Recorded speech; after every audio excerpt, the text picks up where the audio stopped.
What if I told you that some of the most incredible cars ever built were literally offed by their own manufacturers? Not because they were bad, oh no, but because they were too good. We're talking about automotive legends that were so perfect, so ahead of their time, that they had to die so other cars could live. Today, we're counting down the 10 most tragic automotive assassinations in history. And trust me, number 3 will make you question everything you thought you knew about the car industry. Starting strong with the Pontiac Fiero. America's only mid-engine sports car that could have been a Ferrari killer. This little plastic fantastic was pulling 0 to 60 in 7.6 seconds when most American cars were still figuring out how to not fall apart in corners. The Fiero had Italian looks, practical storage, and that sweet mid-engine balance that makes every drive feel like a dance. But here's the kicker. GM was terrified it would steal sales from the Corvette, so what did they do? Starved it of development money, gave it the cheapest engine possible, and when it finally got the V6 it deserved in 1988, boom, canceled. Classic GM move. Create something amazing, then panic and kill it. But wait, it gets worse. What happens when you build the perfect electric car in 1996? Ladies and gentlemen, meet the GM EV1, the electric car that was so good, GM literally hunted them down like bounty hunters and crushed them. This wasn't just any electric car. This thing had a 137-mile range in 1996. 1996! Tesla wasn't even a twinkle in Elon's eye. 0 to 60 in 8 seconds, virtually silent, and customers were begging to buy them. But GM said, nope, you can only lease these. Then when the leases ended, they repoed every single one and sent them to the crusher. Why? Because big oil was breathing down their necks, and GM realized they'd accidentally created the future, 20 years too early. Speaking of crushing dreams, let's talk about the Japanese supercar that made Ferrari executives lose sleep. The Acura NSX.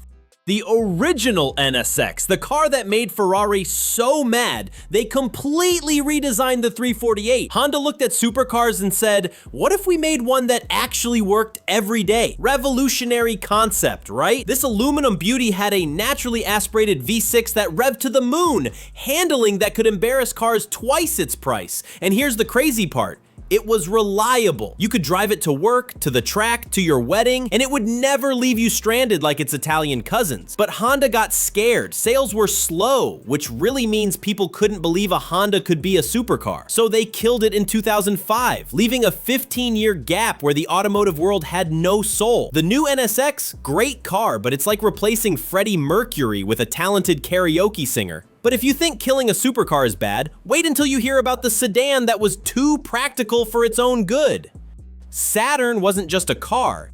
It was a revolution. A different kind of company, a different kind of car. Remember that? No haggle pricing, plastic body panels that wouldn't dent, and customer service that actually gave a damn. Saturn owners didn't just buy cars, they joined a cult. They had festivals, people. The S-Series was efficient, reliable, and affordable. The Ion got 41 mpg highway before hybrid was even a buzzword. But GM looked at Saturn's success and thought, you know what this needs? Less Saturn.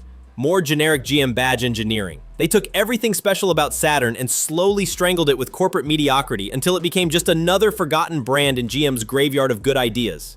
From America's biggest automotive tragedy to Germany's most confusing decision. The BMW 1M Coupe.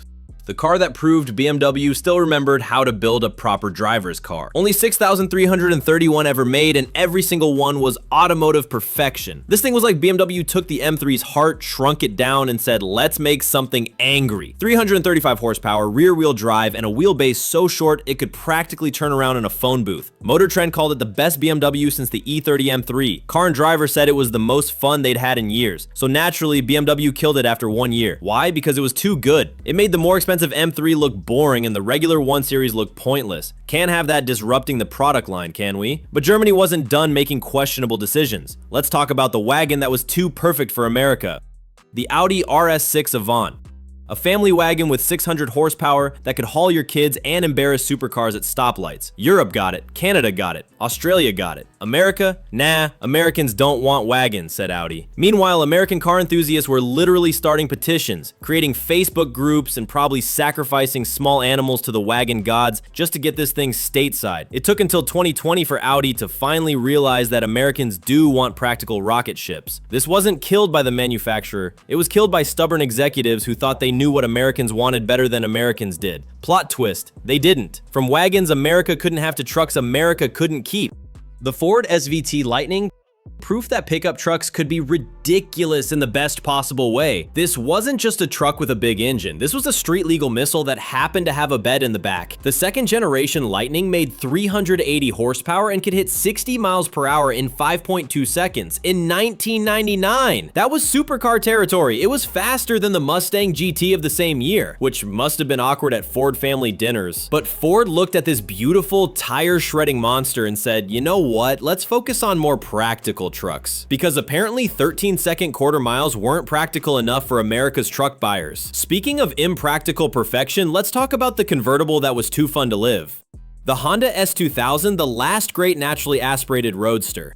This thing was automotive purity in its most concentrated form. A 9,000 RPM redline, 1-to-1 power-to-weight ratio, and handling so precise, you could perform surgery with it. 240 horsepower from 2 liters with no turbo, no supercharger, just pure engineering brilliance. The AP1 was so perfectly balanced that professional drivers used them to train because they were more honest than any other car on the road. But Honda killed it because sales were declining. Here's a thought, maybe sales were declining because you stopped marketing it. The S2000 deserved better than dying in obscurity while Honda focused on sensible Civics and Accords. From Japan's sports car tragedy to America's muscle car massacre, the Dodge Viper. America's most honest sports car. No electronic nannies, no all-wheel drive, no computers to save you from your own stupidity. Just 8.4 liters of V10 Fury and a prayer that you knew how to drive. This thing was dangerous in the best possible way. It would try to kill you in a corner, then make you fall in love with it on the straightaway. The Viper didn't just make power, it made statements. 640 horsepower in the final generation, and every single one of them was trying to escape through the rear wheels. But Dodge killed it because safety regulations and modern buyers want refinement. Modern buyers want boring. The Viper was the last true analog supercar, and now it's gone forever. But our number one spot goes to a car so perfect, so revolutionary, that its own success signed its death warrant. The Toyota Supra MK4.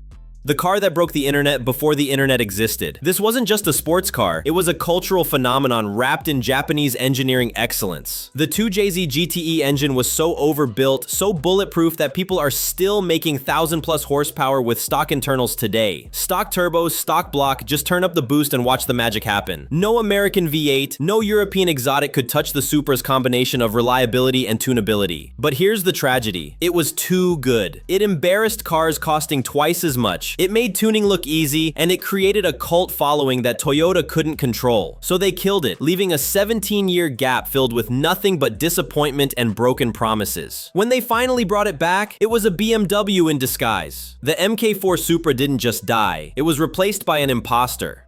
And there you have it. 10 automotive legends that were literally too good for this world. These cars didn't die because they were failures, they died because they were too successful, too perfect, too far ahead of their time. Which one of these automotive assassinations makes you the angriest? Drop a comment and let me know. And if you think I missed any obvious ones, roast me in the comments. I can take it. If you enjoyed watching me get progressively more frustrated about dead cars, smash that like button, subscribe for more automotive tragedy, and ring that notification. Until next time, keep driving the good ones while they're still alive, because apparently that's not guaranteed.